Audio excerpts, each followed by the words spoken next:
એ નવા કાવ્યનું નામ છે હસતી હસતી હસતી। આ કાવ્યનું અર્થ થાય છે હાથી હાથી હાથી। હવે અહીંયા આપણને ઉપર હેડિંગ જોતે એવું લાગે કે હાથી હાથી હાથી, તો આની અંદર શું છે? તો આપણે ઘણા બધા પ્રાણીઓ જોઈએ છે અને આ પ્રાણીઓ છે એનું વર્ણન આપણે ઘણીવાર કરીએ છીએ કે કૂતરું તો કે એની પૂંછડી વાંકી, ઊંટ હોય તો એના 18 આંખ વાંકા છે, પછી પોપટ તો કે એની ચાંચ વાંકી છે। એને અલગ અલગ રીતે સરખાવેલા છે કે કૂતરું વફાદાર પ્રાણી છે, પછી તો કે પોપટ જોઈએ તો પોપટ આપણે જોઈએ છે કે મનુષ્યની વાણી બોલી શકે છે।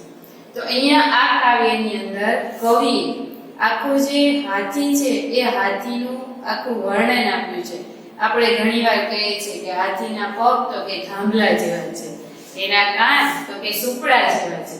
તો અહીંયા હાથી છે, હાથીના દરેકે દરેક આપણે કોઈ ને કોઈ વસ્તુ સાથે સરખાવી છે અને એ સર્જન છે એ કેવું સુંદર ભગવાને કર્યું છે એની આપણને અહીંયા માહિતી આપી છે। તો આ હસતી હસતી હસતી એ છે શું? તો એ એક કાવ્ય છે અને કાવ્ય લખનારને કહેવાય કવિ। તો એ કવિનું નામ છે જનાર્દન હેગડે। આ જનાર્દન હેગડે આ કાવ્યની અંદર હાથી છે, આ હાથીનો પૂર્ણ રૂપથી આપણને પરિચય આપ્યો છે અને દરેકે દરેક અંગને કોઈ ને કોઈ વસ્તુ સાથે સરખાવેલ છે। તો આપણે પહેલું જોઈએ તો હસતી હસતી હસતી, તો હાથી હાથી હાથી। તો દિવ્યા એટલે અદ્ભુત અને દેવી એટલે અલૌકિક અને સૃષ્ટિ એટલે સર્જન। ઈશ્વર છે એનું અદ્ભુત અને અલૌકિક એક સર્જન છે। તો અહીંયા આપણે એની શબ્દ સમજૂતી જોઈએ તો હસ્તી એટલે હાથી, દિવ્યા એટલે અદ્ભુત, દેવી એટલે અલૌકિક, સૃષ્ટિ એટલે સર્જન। ફરીથી એનો અર્થ જોઈ લઈએ તો હસ્તી એટલે હાથી, દિવ્યા એટલે અદ્ભુત, દેવી એટલે અલૌકિક અને સૃષ્ટિ એટલે સર્જન। હસ્તી હસ્તી હસ્તી, હાથી હાથી હાથી, દિવ્યા દેવી સૃષ્ટિ। તો હાથી હાથી હાથી અદ્ભુત અને અલૌકિક સર્જન છે। આ બે લાઈનનું આપણે ભાષાંતર કરીએ તો શું થાય?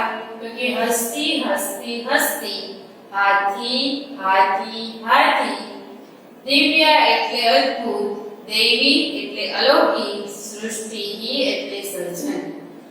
અદ્ભુત અને અલૌકિક સર્જન છે કે દેવોએ બનાવેલું આ એક અદ્ભુત અને અલૌકિક સર્જન છે। આપણે એનું ભાષાંતર લખીશું હાથી હાથી હાથી, અદ્ભુત અને અલૌકિક સર્જન છે।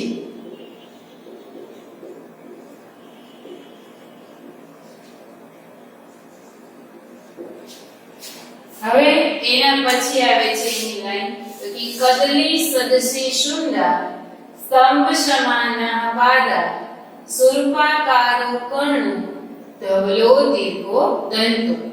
તો આનો અર્થ આપણે જોઈએ તો સુંડા, સુંડા એટલે સૂંઢ, કદલી સદસી, કદલી સદસી એટલે કેળ જેવી। બરાબર, આપણે કેળા જેના ઉપર થાય છે એના વૃક્ષને કહેવાય કેળ। તો એવા કેળના જેવી એની સૂંઢ છે। સુંડા એટલે સૂંઢ, કદલી સદસી એટલે કેળ જેવી, સ્તંભ સમાના પાદાહ, પાદાહ એટલે પગ, સ્તંભ સમાના, સ્તંભ એટલે થાંભલો અને સમાના એટલે જેવા, થાંભલા જેવા પગ। સુર્પાકારો કર્ણ, કર્ણો એટલે બે કાન ને સુર્પાકારો, સુર્પાકારો એટલે સુપડા જેવા। ધવલો દીર્ઘો દંતો, દંતો એટલે બે દાંત, દીર્ઘો એટલે લાંબા, ધવલો એટલે સફેદ અથવા ધોળા. ફરીથી આને જોઈએ તો સુંદા. સુંદા એટલે શું થાય તો કે સુંદર.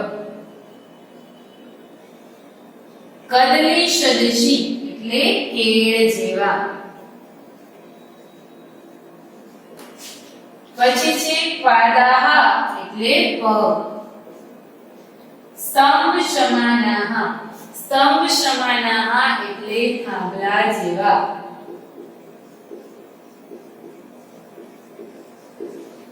પછી છે કર્ણો. કર્ણો એટલે બે કાન. સુર્પાકારો એટલે સુપડા જેવા. પછી દંતો. દંતો એટલે બે દાંત. ધવલો એટલે સફેદ અથવા ધોળા. દીર્ઘો. દીર્ઘો એટલે લાંબા. આપણે એની શબ્દ સમજૂતી ફરીથી જોઈ લઈએ તો સુંદા એટલે શૂળ. કદલી સદશી એટલે કેળ જેવા. પાદાહ એટલે પગ. સ્તંભ સમાનાહ એટલે થાંભલા જેવા. કર્ણો એટલે બે કાન. સુર્પાકારો એટલે સુપડા જેવા. દંતો એટલે બે દાંત. ધવલો એટલે સફેદ અથવા ધોળા. દીર્ઘો એટલે લાંબા. હવે એનું આપણે ભાષાંતર કરીએ તો સુંદા એટલે શૂળ અને કદલી સદશી એટલે કેળ જેવી. સૂંઢ કેળ જેવી. પાદાહ એટલે પગ. સ્તંભ સમાનાહ એટલે પગ થાંભલા જેવા.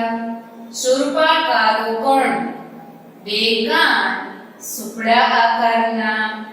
અને દંતો દીર્ઘો ધવલો બે દાંત સફેદ અને લાંબા છે.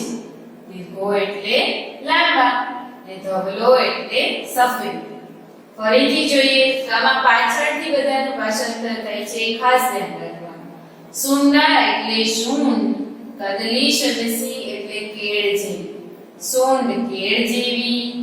પાદા સ્તંભ સમાનાહ પાદા પગ થાંભલા જેવા. સુર્પાકારો કર્ણ બે કાન સુપડા આકારના. ધવલો દીર્ઘો દંતો દાંત સફેદ અને લાંબા છે. હવે આનું ભાષાંતર આપણે લખીશું. સૂંઢ કેળ જેવી.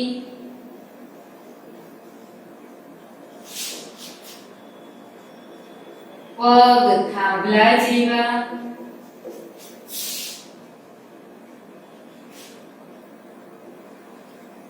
બે કાન સુપડા આકારના.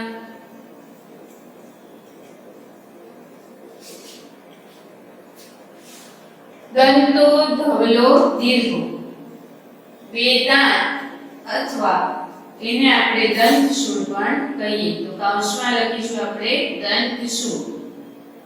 સફેદ અને લાંબા છે. સુંડા કદલી સદશી સુંડા. સૂંઢ કેળ જેવી. સ્તંભ સમાના પાદાહ પગ થાંભલા જેવા. સુર્પાકારો કર્ણ બે કાન સુપડા આકારના. ધવલો દીર્ઘો દંતો બે દાંત અથવા દંતશૂળ સફેદ અને લાંબા છે. અથવા ધોળા પણ તમે લખી શકો કે ધોળા અને લાંબા છે. તો અહીંયા આપણે બે એના શ્લોક જોયા. તો પહેલું છે હસ્તી હસ્તી હસ્તી. હાથી હાથી હાથી. દિવ્યા દેવી સૃષ્ટિ. અદ્ભુત અને અલૌકિક સર્જન છે. બીજું જોઈએ તો કદલી સદશી સુંદા. સૂંઢ કેળ જેવી. સ્તંભ સમાના પાદાહ પગ થાંભલા જેવા. સુર્પાકારો કર્ણ બે કાન સુપડા આકારના. ધવલો દીર્ઘો દંતો બેના સફેદ અને લાંબા છે. હવે એના પછીનો આપણે ત્રીજો શ્લોક જોઈશું. તો એની અંદર છે પહેલું કે ઉદરમ ભાંડાકારમ. ઉદરમ ભાંડાકારમ. ઉદરમ એટલે પેટ. ભાંડાકારમ. ભાંડાકારમ એટલે ભાંડા એટલે ઘડો અને આકારમ એટલે આકારનું. પેટ ઘડાના આકારનું. ઉન્નત બૃહદ શરીરમ. શરીરમ એટલે શરીર. ઉન્નત બૃહદ એટલે ઉન્નત એટલે ઊંચું. બૃહદ એટલે વિશાળ. અહીંયા સંધિ છૂટી પડે છે. ઉન્નત બૃહદ શરીરમ એટલે ઊંચું અને વિશાળ શરીર. અલ્પમ એટલે નાનકડું. તુચ્છ એટલે તુચ્છ અને પુચ્છમ એટલે પૂંછડું. અહો અહો વિચિત્રમ. વાહ અરે વિચિત્રમ એટલે અદ્ભુત. હવે આપણે પહેલા આની શબ્દ સમજૂતી જોઈશું. તો પહેલા છે કે ઉદરમ. ઉદરમ એટલે પેટ. ભાંડાકારમ એટલે ઘડાના આકારનું.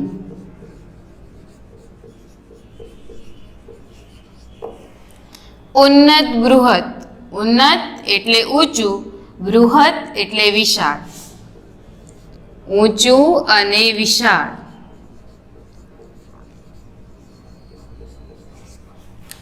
શરીરમ એટલે શરીર.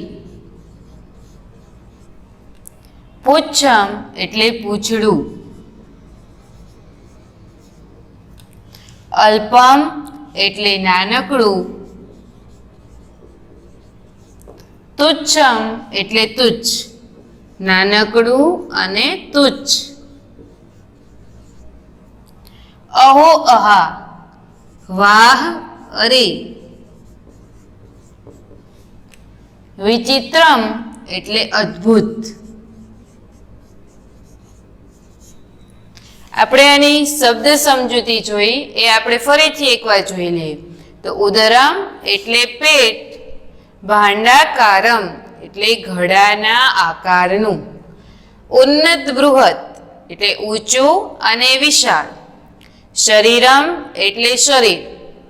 પુચ્છમ એટલે પૂંછડું. અલ્પમ તુચ્છમ એટલે નાનકડું અને તુચ્છ. અહો અહા એટલે વાહ અરે. વિચિત્રમ એટલે અદ્ભુત. હવે આપણે એનું ભાષાંતર કરીએ. ઉદરમ ભાંડાકારમ પેટ ઘડાના આકારનું.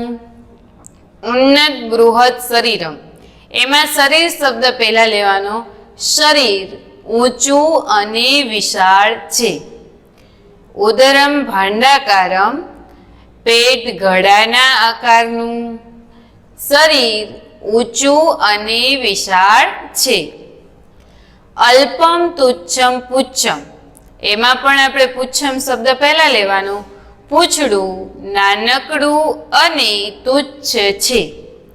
પૂંછડું નાનકડું અને તુચ્છ છે. અહો અહો વિચિત્રમ. અરે વાહ કેવું અદ્ભુત. હવે આપણે ફરીથી એનું એકવાર ભાષાંતર જોઈ લઈએ. ઉદરમ ભાંડાકારમ પેટ ઘડાના આકારનું. ઉન્નત બૃહદ શરીરમ શરીર ઊંચું અને વિશાળ છે. અલ્પમ તુચ્છમ પુચ્છમ પૂંછડું નાનકડું અને તુચ્છ છે. અહો અહો વિચિત્રમ. વાહ અરે કેવું વિચિત્ર. બરાબર. હવે આપણે એનું ભાષાંતર લખીશું. પેટ ઘડાના આકારનું.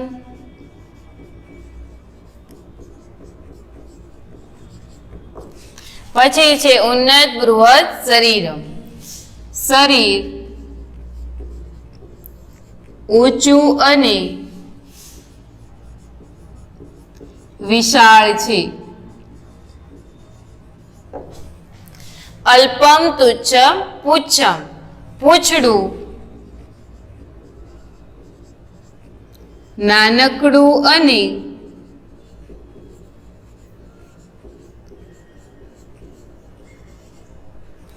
તુચ્છ છે. અહો અહો વિચિત્રમ, અરે વાહ કેવું અદ્ભુત.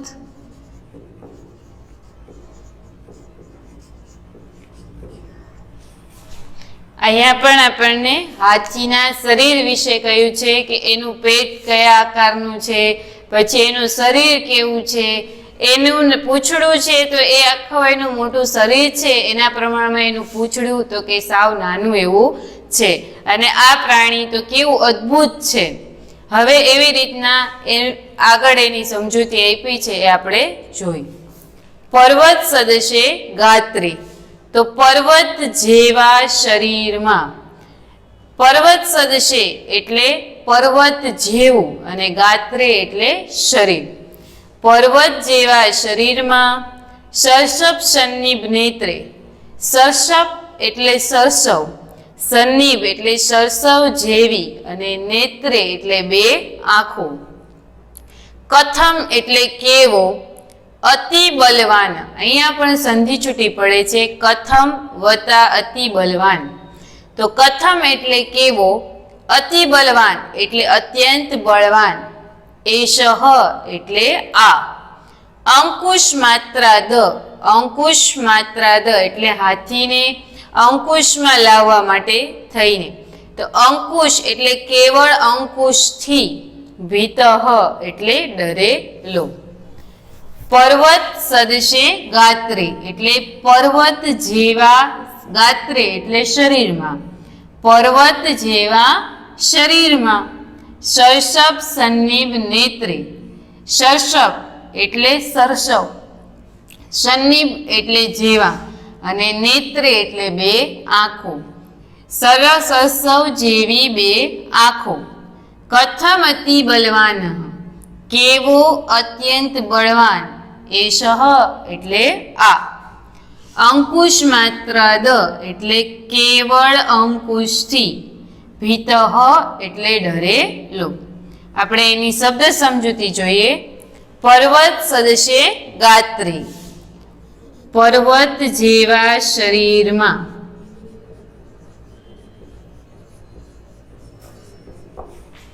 સરસપ સન્નિભ નેત્રે, સરસવ જેવી બે આંખો.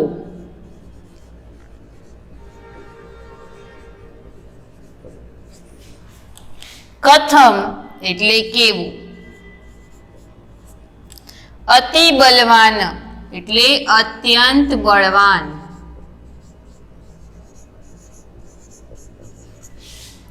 એના પછી છે એષઃ એટલે આ. અંકુશ માત્રા ત એટલે કેવળ અંકુશથી.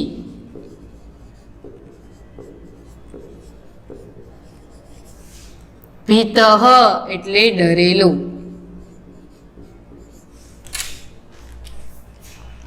ફરીથી એની આપણે શબ્દ સમજૂતી જોઈ લઈએ.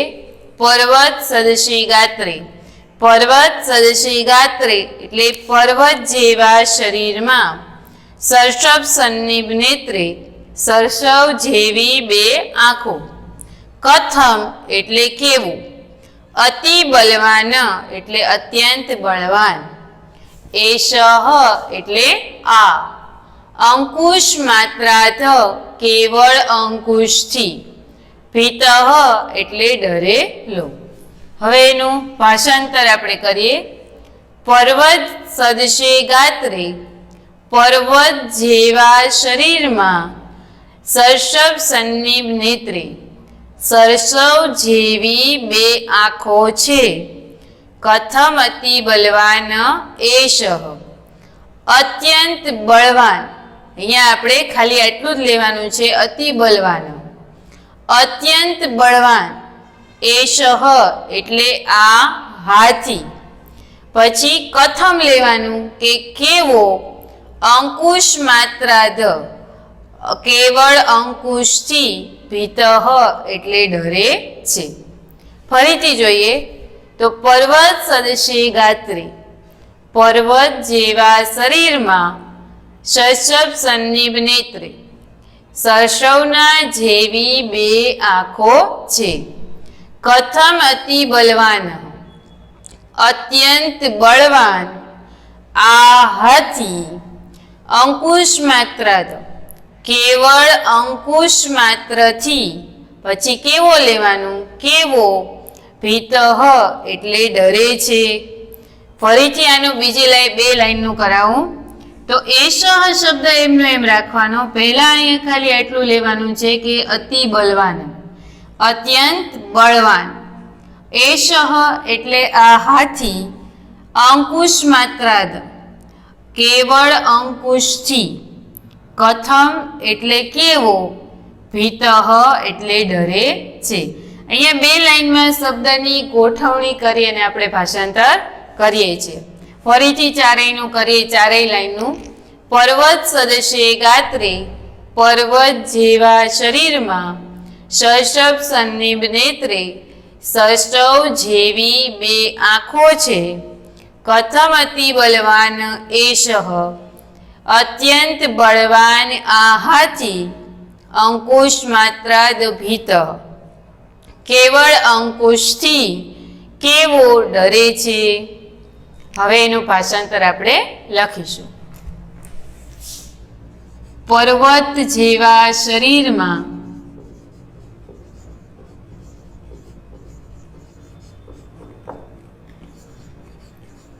સરસવના જેવી બે આંખો છે.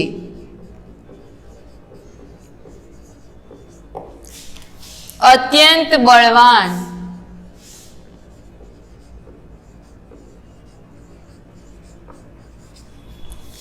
આ હાથી કેવળ અંકુશથી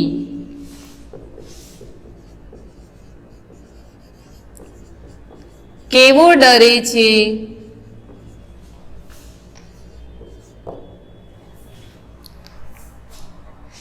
હવે તો આપણે અહીંયા આપણા હસતી હસતી હસતી કાવ્યની સમજૂતી જોઈ.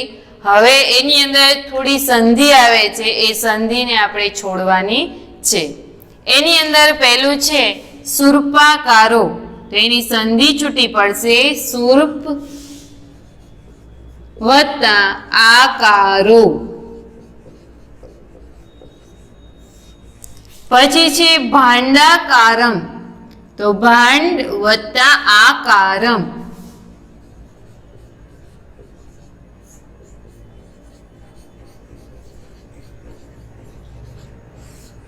એના પછી છે ઉન્નત બૃહદ શરીરમ, તો અહીંયા ત્રણ શબ્દ છૂટા પડે છે. ઉન્નત, પછી બૃહદ અને પછી શરીરમ. ઉન્નત બૃહદ શરીરમ. એના પછી જોઈએ કથમ અતિ બલવાન, તો અહીંયા કથમ વત્તા અતિ બલવાન. કથમ વત્તા અતિ બલવાન.